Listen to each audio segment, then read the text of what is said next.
नमस्कार, मैं हूं आरजू अंसारी और आप देख रहे हैं राष्ट्रीय जगत विजन न्यूज। छत्तीसगढ़ के बेमेतरा जिले का एक छोटा सा गांव बाबा मोहतरा आज भी एक ऐसे मगरमच्छ की यादों को संजोए हुए हैं जिसने इंसान और वन्य जीवों के बीच भरोसे और सह अस्तित्व की अनोखी मिसाल कायम की। इस मगरमच्छ का नाम था गंगाराम, जो करीब 175 वर्षों तक गांव के तालाब में रहा। हैरानी की बात ये रही कि इतने लंबे समय तक गांव में रहने के बावजूद उसने कभी किसी इंसान या मवेशी को नुकसान नहीं पहुंचाया। ग्रामीण बताते हैं कि महिलाएं इसी तालाब से पानी भरती थीं, किसान अपने मवेशियों को पानी पिलाने लाते थे और बच्चे तालाब में नहाते खेलते थे।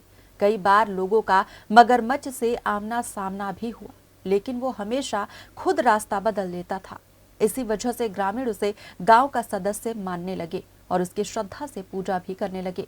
यहाँ तक कि गंगाराम की याद में ग्रामीणों ने मंदिर भी बनवाया है। गंगाराम की शांत प्रकृति और इंसानों के साथ उसके अनोखे रिश्ते की चर्चा देश ही नहीं विदेश तक पहुंची। वन्यजीव विशेषज्ञ और पर्यटक भी इस अनूठी मिसाल को देखने बाबा मोहतरा पहुंचे। यही कारण है कि गंगाराम की कहानी आज बच्चों की पाठ्य पुस्तकों तक में शामिल की गई है, ताकि नई पीढ़ी प्रकृति, वन्यजीव संरक्षण और सह अस्तित्व का महत्व समझ सके।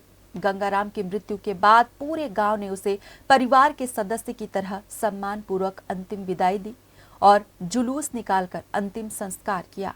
आज भले ही गंगाराम इस दुनिया में नहीं है, लेकिन उसकी कहानी ये संदेश देती है कि प्रकृति के प्रति सम्मान, संवेदनशीलता और जिम्मेदार व्यवहार से इंसान और वन्य जीवों के बीच विश्वास और सह अस्तित्व का रिश्ता कायम किया जा सकता है।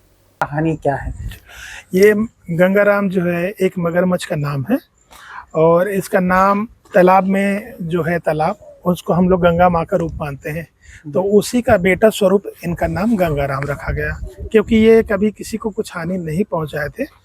हम लोग वरना बुजुर्ग लोग भी, जितने मेरे बुजुर्ग थे, वो सभी नहाए हुए हैं पीढ़ी दर पीढ़ी, कभी किसी को कुछ नुकसान नहीं। एक दो मगरमच्छ एक दोस्त जैसा था हमारा। अच्छा, ये बताइए, अब ये जो है तालाबों में रहते थे, कितने साल तक ये तालाब में रहा? अब स्थिति क्या है?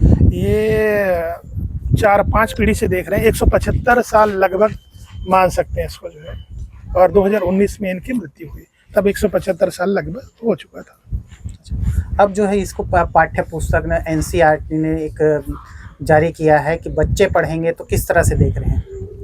बहुत अच्छा लग रहा है और हमारे गांव के लिए गौरव की बात है, और हमारे गंगाराम जी के लिए और हमारे लिए बहुत अच्छा लग रहा है। और बहुत बहुत आप लोगों का धन्यवाद, मीडिया का बहुत बहुत धन्यवाद, जो इसको प्रचार करके आगे बढ़ा रहे हैं। और राज्य सरकार का, केंद्र सरकार का, सभी का बहुत बहुत धन्यवाद। मैं बाबा मोहतरा से सभी लोगों का धन्यवाद बोलता हूँ। फिलहाल इस खबर में बस इतना ही। देश प्रदेश की खबरों से अपडेटेड रहने के लिए हमारे चैनल को सब्सक्राइब करें और नई खबरों के नोटिफिकेशन के लिए बेल आइकन जरूर दबाएं। नमस्कार।